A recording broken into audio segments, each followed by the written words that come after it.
Your public IP address is the address that your computer broadcasts to other networks. So in this video tutorial, we will show you exactly how to change your IP address in your Windows computer.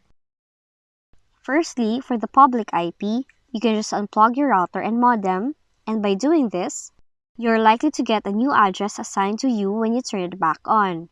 Then, disable your computer's Wi-Fi, wait for 5 minutes, then plug back your router in.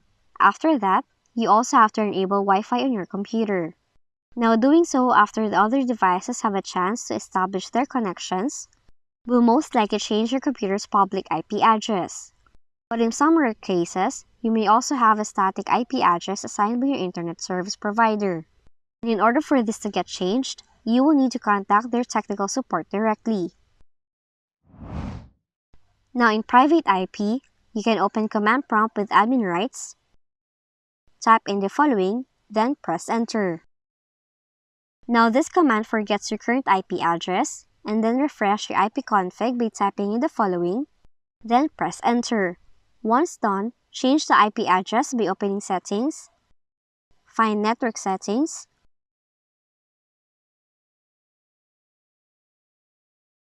edit the IP assignment to manual, toggle the IPv4, fill in the text boxes with your new IP address, then click OK or press enter.